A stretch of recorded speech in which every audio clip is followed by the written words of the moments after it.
Hi, and welcome to our newest edition of Healing Moments with Martha. Today, I am delighted and excited to be able to talk with Shari Montague. Shari joins us today from St. Louis, Missouri, and she is the Women's Director for First Light Ministries here. Shari is a licensed counselor. She received her master's in counseling from the Covenant Seminary located here in St. Louis. She is married and has 4 children and a very interesting household with a few added extra pets, and also they have a house guest that lives with them all the time. They have an amazing household, and she is just lovely. I met Shari 2 years ago. I had to think about that, and it seems like just yesterday we met, and I was looking at being a volunteer training with First Light. I was interested in their work, but we ended up going to the Sexual Integrity Conference together, and I just fell in love with the people at First Light, and today you'll figure out why. And just there's so much value and what they bring to our community here in St. Louis. So thank you for joining us today, Shari, and I'm going to turn it over to you. And thank you for being willing to share your wisdom and all that you have to share and say to the listeners today of Healing Moments with Martha. Thank you. Thanks for having me. I appreciate being here. You're welcome.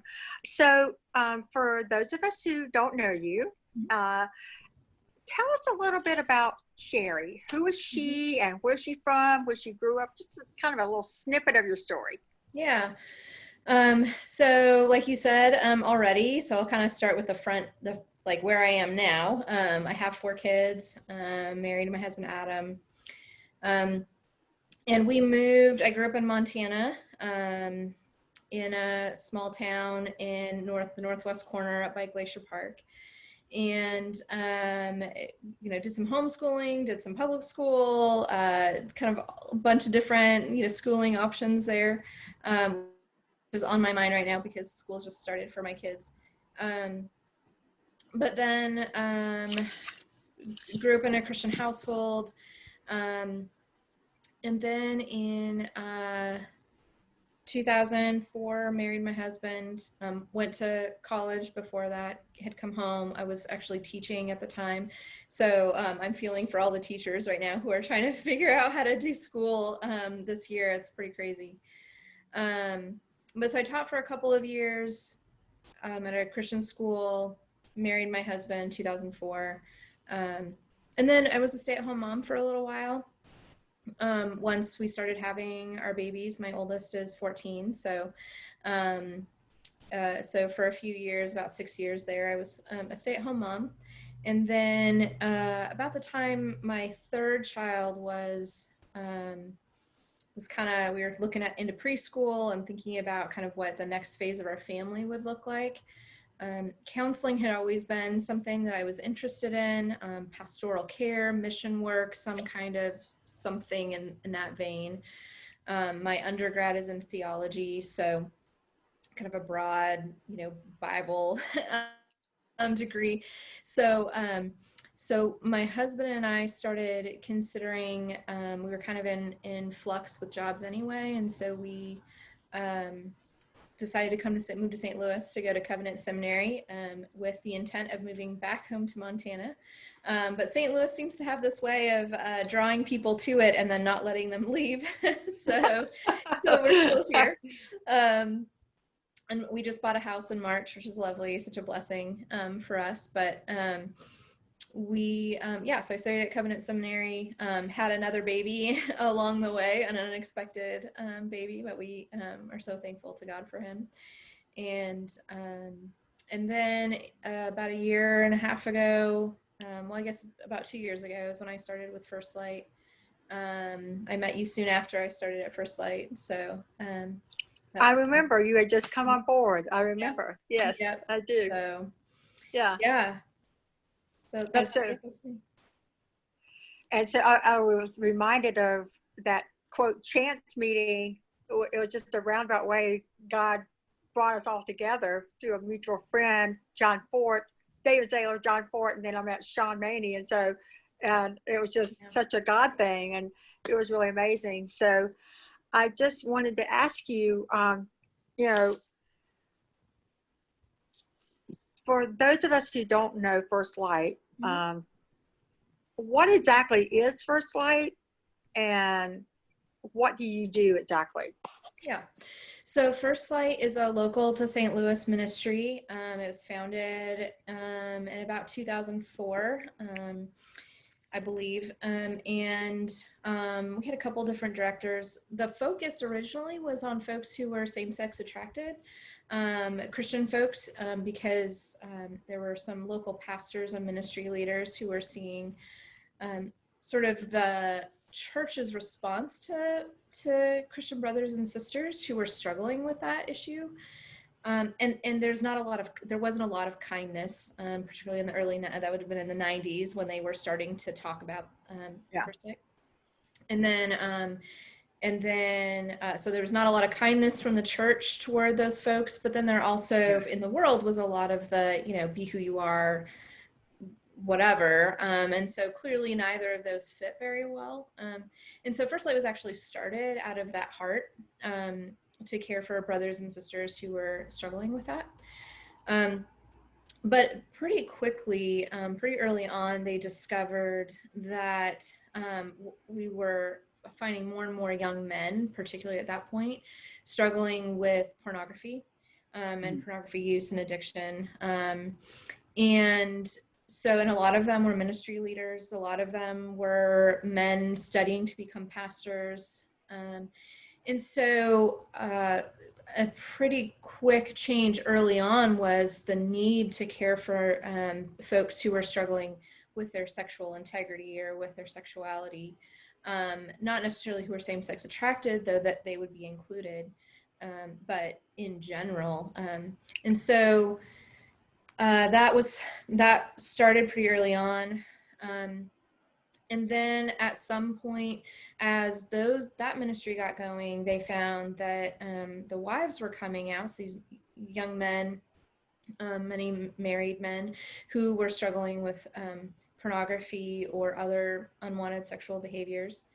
And the wives were saying, well, you're caring well for my husband and you're getting him well, but what about me? I'm really hurting and there's nobody caring for me.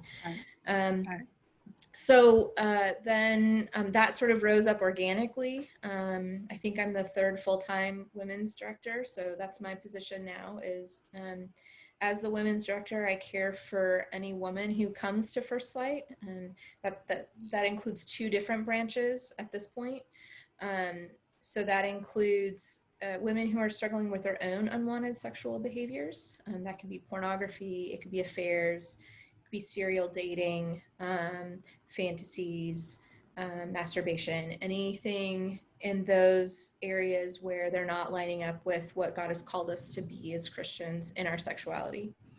And then the other side is for the spouses, so for the wives whose husbands are struggling with unwanted sexual behaviors, then I care for those wives, or we care for those wives who are struggling with the betrayal trauma. So we call that, it's a trauma, it's a relational trauma.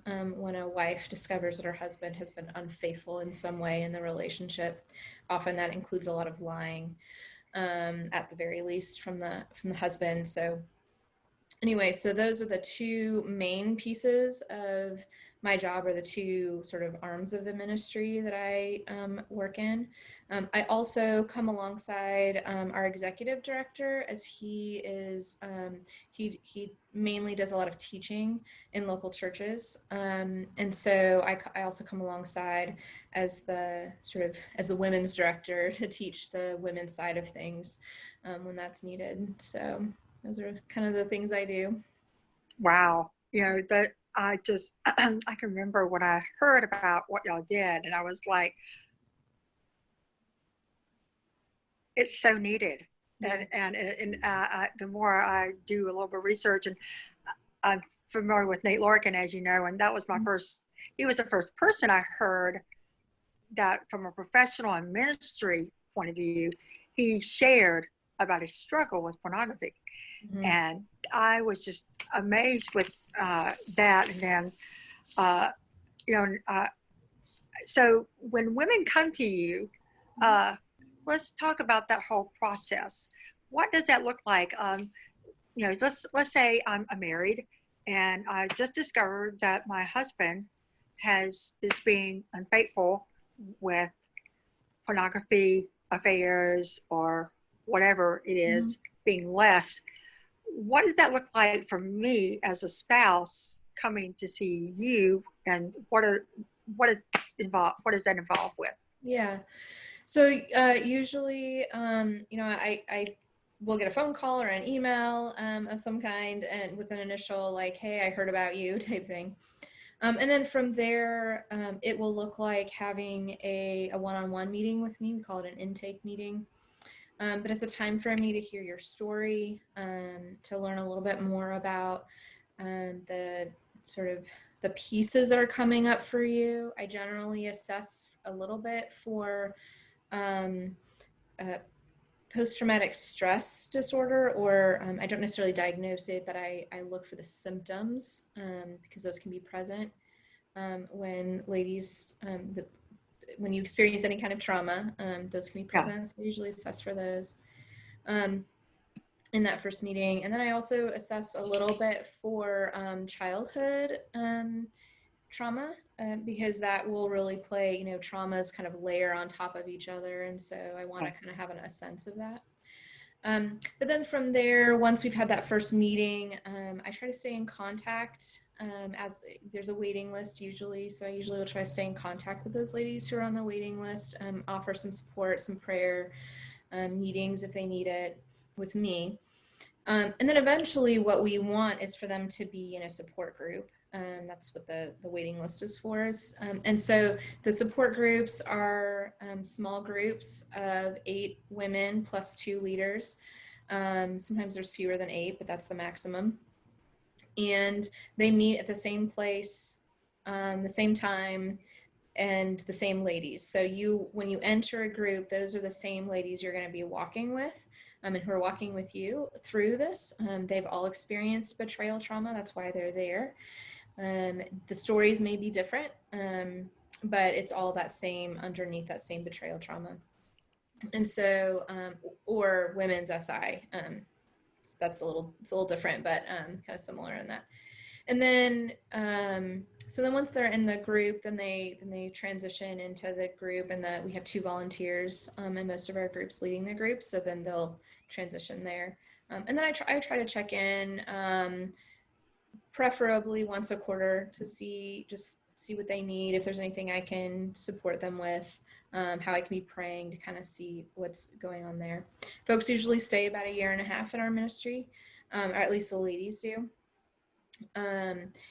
It's kind of at that point, particularly for the betrayed spouses, that they feel like they're ready to move on to figuring out the next phase. That doesn't mean recovery is over for the couple. It just means she's ready to move into something a little different, more focused on the couple generally. So if a woman comes in to your group and decides that she wants to be a part of this particular program, have support, and be involved in the support groups, 2-part question: does her husband have to be in recovery as well, or can she do this on her own? I mean, I understand it's just women. I got that part. Yeah. But is a requirement that he has to be in recovery and acknowledge that there's a problem, or No. Okay. No, we, it's preferable if both spouses are in a First Light group. So we have the Right. men's groups, and so that's preferable for us, because then we can provide better care for them as a couple. But they do not. A woman can come to me in any situation. Okay. If they're struggling with betrayal trauma. So we have ladies whose husbands are not even acknowledging that there's a problem. And we have ladies whose husbands are in First Light groups. We have ladies whose husbands are in different support groups. We kind of have ladies from all over the map, in the betrayal trauma side. Right. And so let's say I join the support group. What is the length of time? What is the time span? I mean, I know it's not a quick fix, and we're always hoping for a quick fix. Yeah. But it's just not the way it goes. But like, are we looking at being involved for like 6 months, or is it like a year long, or what's the general, what do you prefer the commitment time, I guess is the best way to ask that? Yeah, that's a little harder to answer because we let so our groups are generally ongoing, and so if you were to come to me, you would probably be placed in a group that already had women who had been in the group for a while, meeting together. And so we do that because then you see sort of healing, you see people who are further along, that gives hope, and it's helpful for the ladies who have been there longer to see women who are newer in the process, to remember where they've come from. So we layer our groups like that. Ladies usually stay for about a year and a half, but we don't have a specific, you need to be here for this amount of time. Gotcha. Okay. We have some ladies who have stayed 4 or 5 years because wow. they needed the support. And then we have some that are there for 6 to 8 months, you know, and then things are better. Husband's been in recovery and they're ready to kind of focus. So it can be anything, any of, you know, that's kind of the range, right? But generally it's about a year. Gotcha. Wow. And so so that's the support side for women who have realized that their husbands have been unfaithful with other affairs and pornography, etc. And do you have some statistics that you can share with our audience on, or just like, let's say out of 25 people, let's just say that. Out of 25 people, we surveyed them today, how many out of that 25 would admit it, that they're having a pornography problem, and how many really are that aren't talking about it?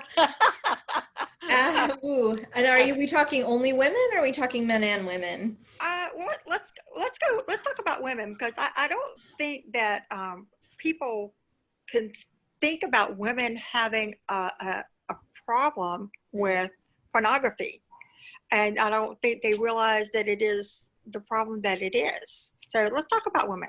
Yeah. There you go. So of about 25 women who are there because of their own struggle, who I'm talking to, this is, again, we're not now talking about ladies who are impacted because of their spouse's struggle. We're talking just about their own struggle with pornography or some other unwanted sexual behavior. It's hard to know statistically. A couple of things I would say about that. Probably 20 of those women are struggling with some kind of unwanted sexual behavior. That's what I was thinking, actually. Yeah. Just from what I know. Yep. I will say too that of that population, of those 25 women, all of them are probably experiencing some brokenness in their sexuality. Yeah. Because we're all broken creatures, and that includes our sexuality. Right.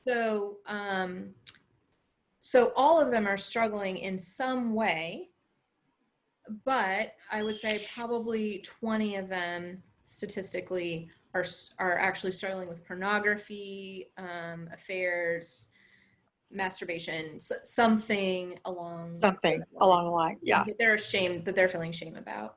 Right. Probably only about 5 of them will tell me that they have a problem. And of those 5, maybe only 1 will stay with me. Wow. Yeah. Yeah. And that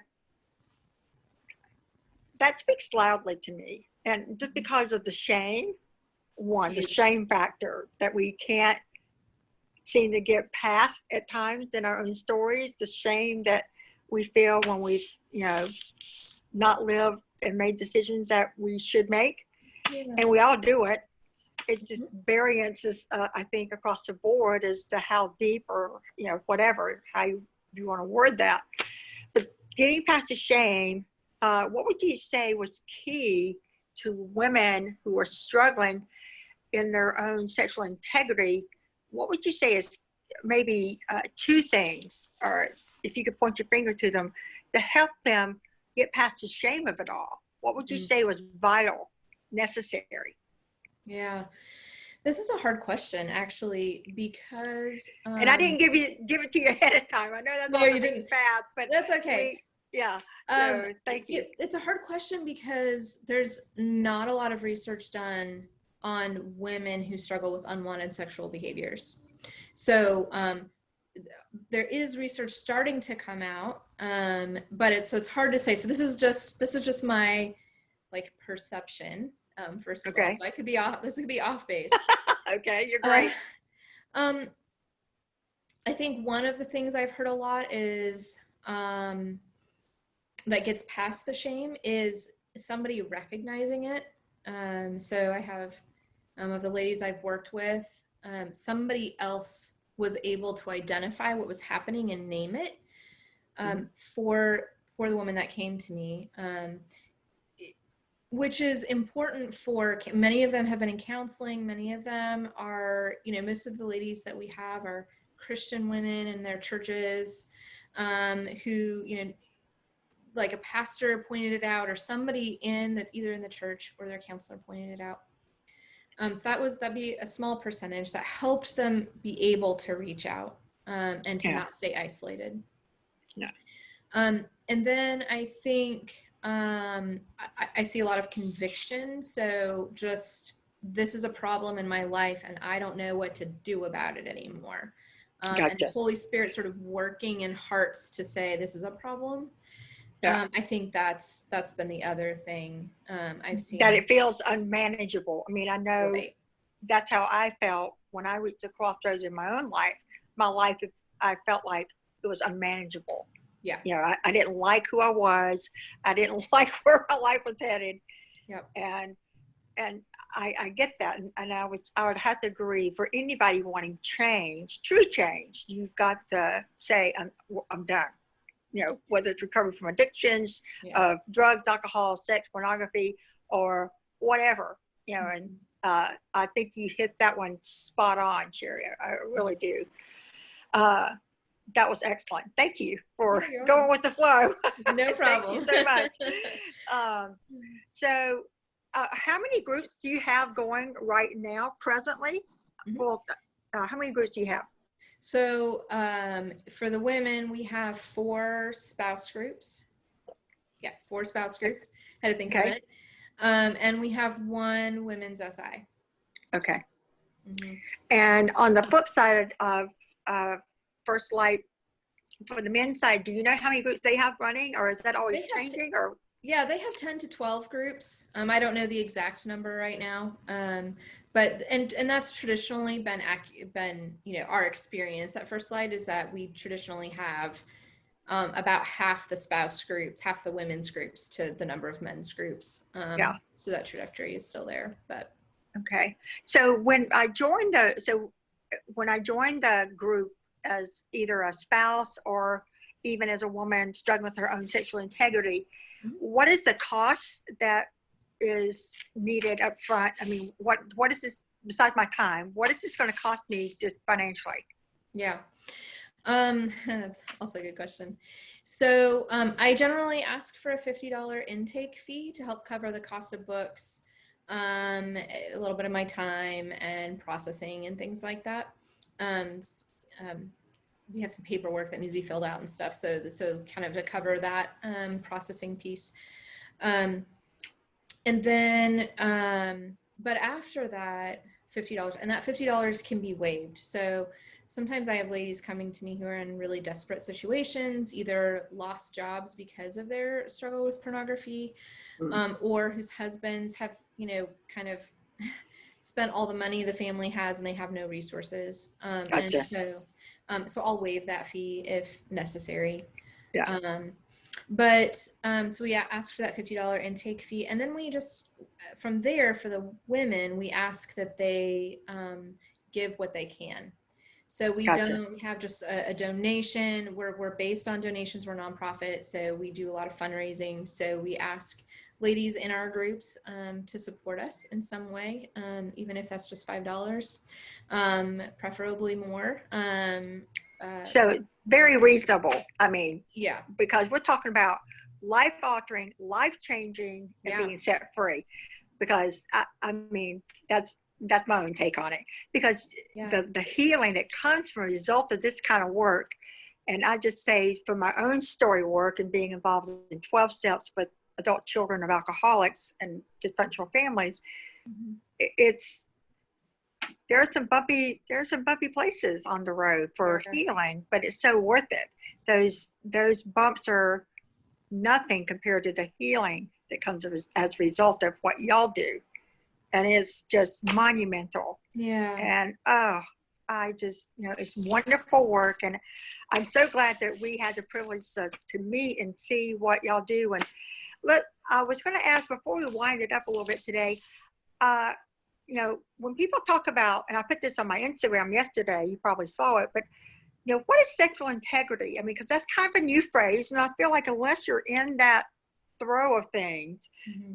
a lot of people, we don't know what that is. So can you give us a quick definition or a Shari definition, maybe for of sexual integrity, of what that means? And because I think people think, oh, well, I don't have a problem because I'm not in pornography, or I'm fine. I don't have affairs. So can you shed some light on that for me?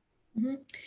Yeah. So sexual integrity for First Light for us is that we're living our lives in a way that honors God and what He's laid out for what sexuality should look like in Scripture. So we know of what He believes about it and what He says about sex. And so it goes beyond, our hope is that it goes beyond just, don't do this thing or this behavior, but to a heart change of, I want to live my life with integrity. I want to be what I say I am. And I want to, and even behind closed doors. So, often and culturally, there's the sense that, well, what I do behind closed doors doesn't hurt anyone. Right. And the truth is that it does hurt people. Depending on what you're doing behind closed doors, it can be very hurtful to somebody else. Right. So the hope for us is that heart change comes so that we're being people who do what we say we do. And we say we believe what the Bible says and what God says about sexuality. And so we want that to be true in our lives. I often also think of it in terms of historically, one of the marks of the Christian church in the New Testament era, the early church era, one of the marks of the early church was its sexual integrity, was it the way that the Christian population interacted sexually with each other, not with each other clearly, but they were husband and wife. They weren't having affairs. They weren't participating in pagan rituals that required sex or was expected of them. What we know of that time period in Rome was that it was very open sexually. It'd be pretty similar to what we're seeing right now culturally. And the church during that time, one of the marks of the church was to say, no, that's not okay. God has called us to this, and this is where we draw the line. And that's a really beautiful thing. And so we want that for the whole church. We want that, so we want to see the church as a whole be that presence again. But we also want individual Christians then to be able to live that life. And so that's what we're about. That's the sexual integrity. And you said something about being behind closed doors. I can remember when I interviewed Nate Larkin, and this is true with anything. We have the mindset so often that it's my life. I'll do what I want, as long as I'm not hurting anybody else. And I think that's one of the biggest lies we have bit into. We drank the Kool-Aid, however you want to say it. That what I do doesn't matter, but and because I'm not hurting anybody else. Right. But we are, I think the lie that pornography presents is that, it's private, so nobody's seeing it, not hurt. But that's such a lie, because I am being hurt. You are being, whoever's involved, that person is being hurt. And it filters over and feeds into all that we do. That's right. Because eventually it's going to be known at some point. Right. At some point, it's going to bleed out into all that we do, how we live our life. And I think that's one of the biggest lies that culture does not get about the awfulness of pornography.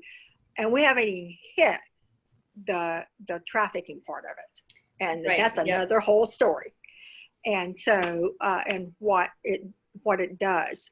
Let me ask you this, and have you seen or experienced, and because I've read different things, and we both probably keep with Jay Stringer and all of his wonderful research on sexual integrity, one of the speakers last 2 years ago at the conference.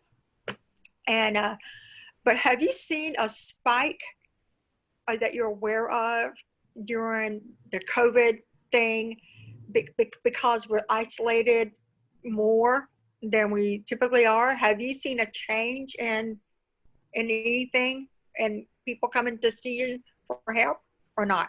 Or not noticeably? We have, so it's kind of two pieces to my ministry. So with the sexual integrity, we have seen an increase in pornography use. One of the largest providers of pornography and platforms for pornography, however you want to say that, worldwide, offered free subscriptions to their site as a way to combat COVID and the boredom during the quarantine. And so,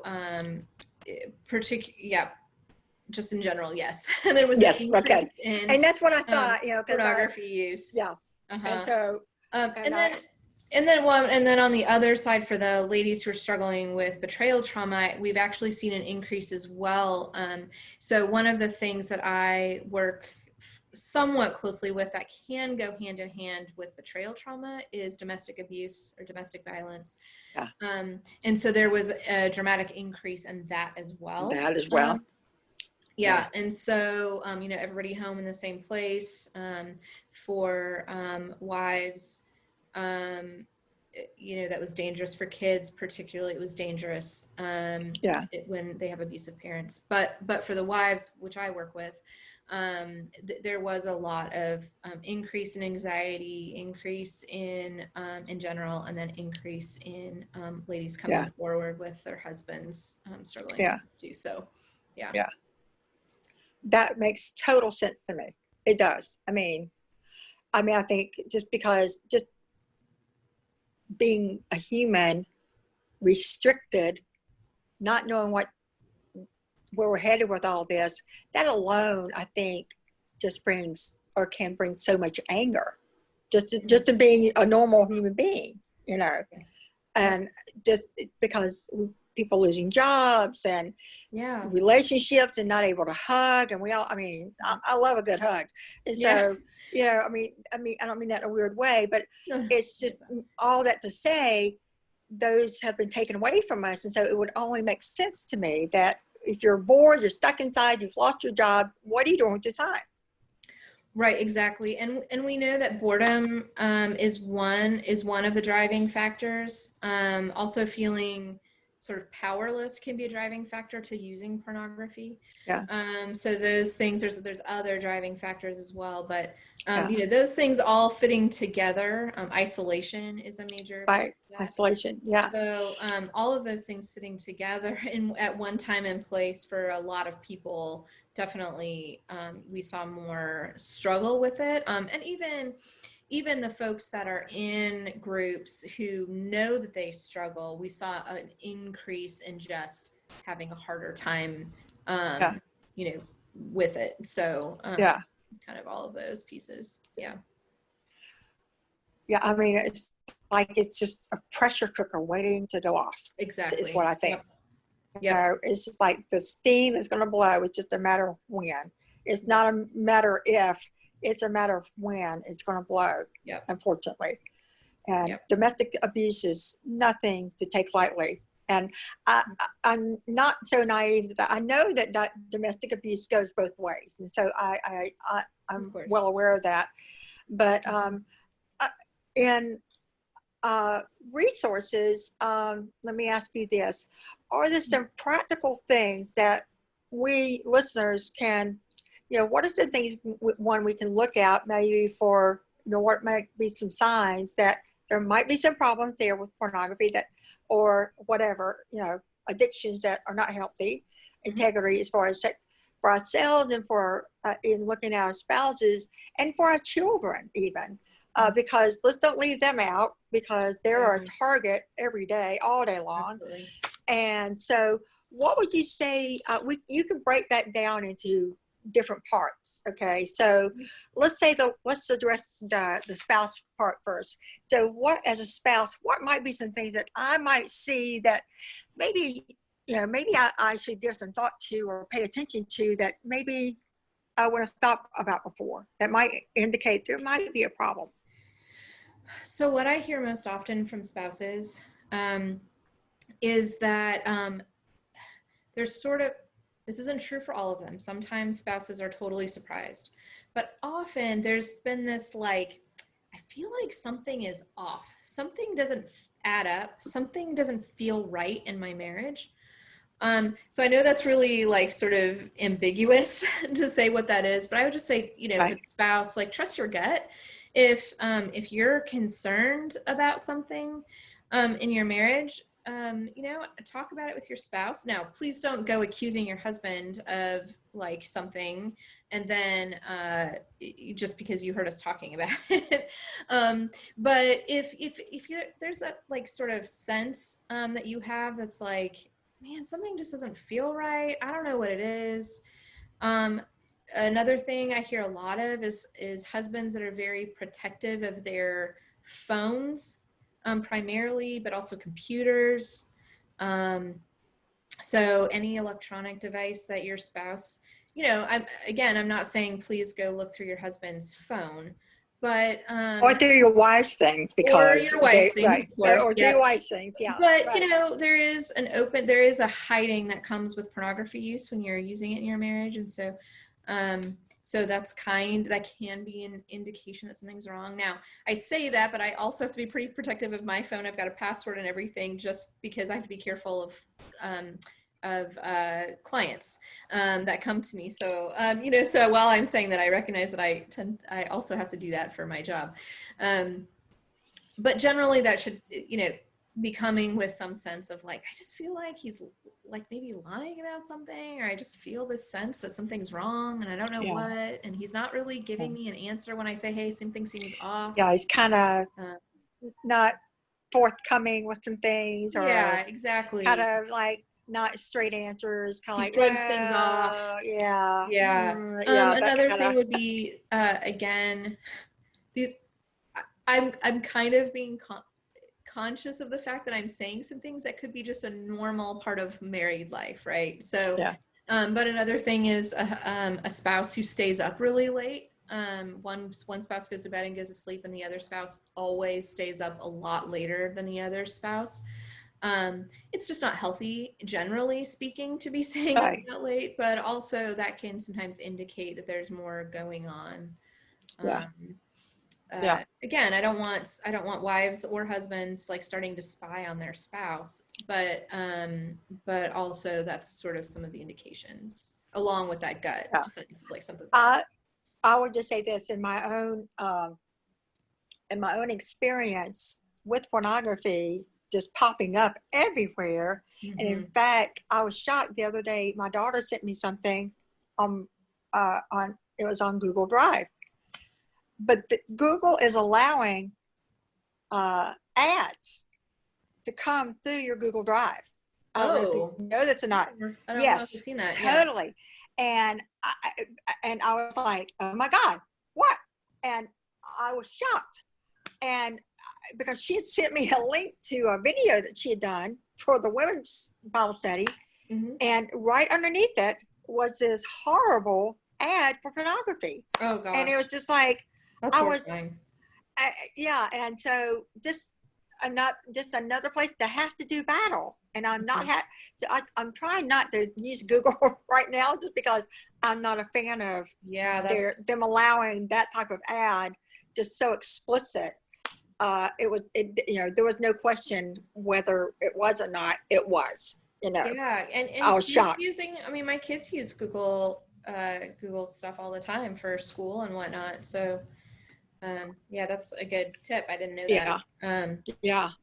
And so as far as my children, let's say I've got teenagers in the house, Mhm. you know, besides having those appropriate conversations about sex, and I Absolutely. think, and they need to start, you know, they don't need to start when they're 12. Okay. No, They they need should to be start a started little before that. sooner. Okay. You Yep. can't wait till their puberty and then, oh, by the way, here's, you know, let's talk about sex. Right. We're all uncomfortable with it. Nobody likes talking about it. I mean, Yeah. seriously, I Yeah. don't, most people feel like they don't do it well, and we probably don't, but, um, you know, are there some apps that you can, you know, for safety's sakes, you know, to help your children not be the center of, you know, Oh yeah. of all? Are there some apps that you recommend that you have found that work well, or what's your experience with that? Or Um, what do y'all recommend in First Light? there are we generally recommend some type of a filtering app, so something like Covenant Eyes. Um, that's kind of the big Covenant Eyes is the most well-known filtering app, but there are others. I can't think of them off the top of my head, but you can find them. Sometimes different devices or different devices will have parent filters, so or parent locks, so that you can say this is a child's device, and that will help filter out some of things as well. So using that. But the biggest thing I think for parents, which is a challenge, is to just sort of monitor.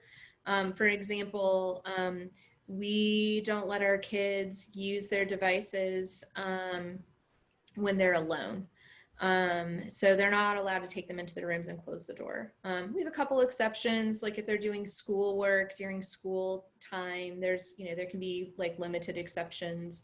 But for the most part, we don't let our kids have devices in their bedrooms, because that's just asking for something to happen, Yeah. Um, Yeah, and I realized, and we would be foolish to think that we could totally protect our children from that. And I think that was, I mean, one of the things Nate Larkin said was have that conversation. Let them know that they're going to see inappropriate things. Yep, Not that absolutely. they need to go looking for them, but we have got to, you know, that they need to be aware. Yeah. Right. There's That, a and book. how There's a book called Good Pictures, Bad Pictures that I've heard some people really like. I haven't actually used it, but I've heard it can be a good like jumping off point. yeah. And Okay. there's a couple of Christian book series too that really celebrate like that are written for kids. That's meant to start when they're 3, 4, even to talk about bodies. Right. And that God created them and they're good, that kind of walks them all the way through like high school, even Okay.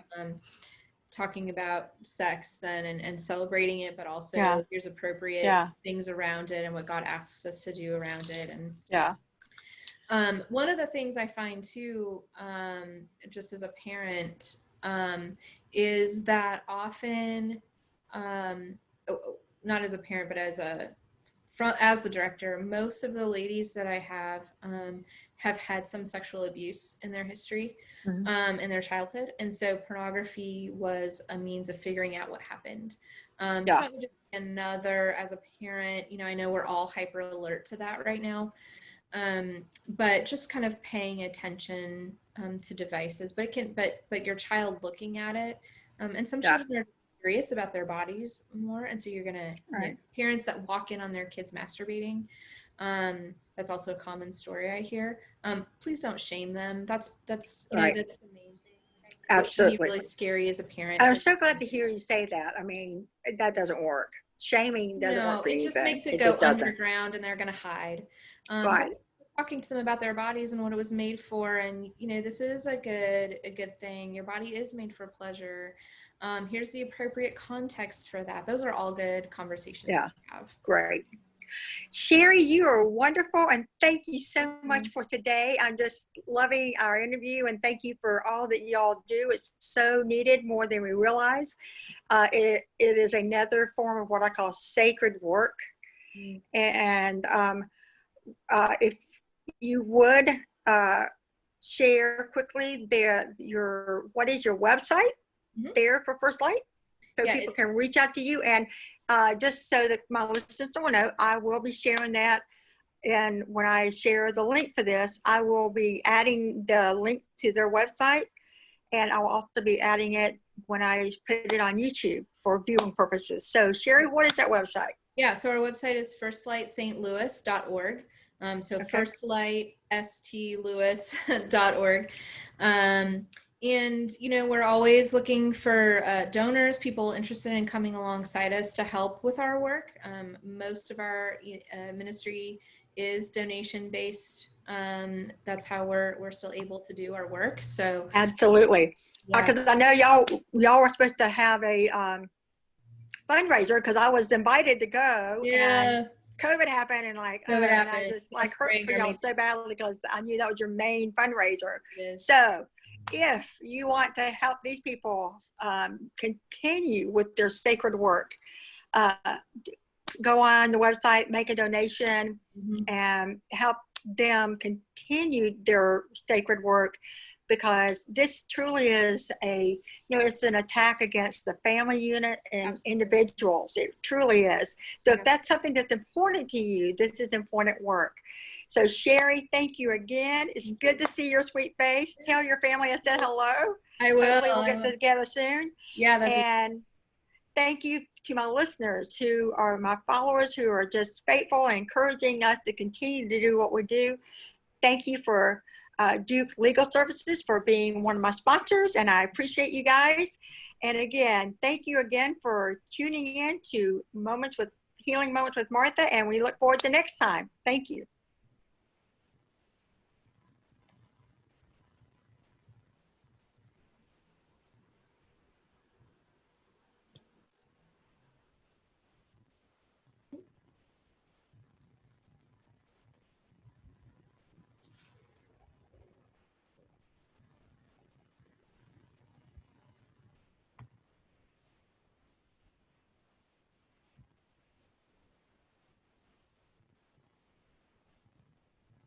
Hey, I just wanted to say, I don't think I'm recording anymore. It says on my screen that it is, but Says it's still recording? yeah.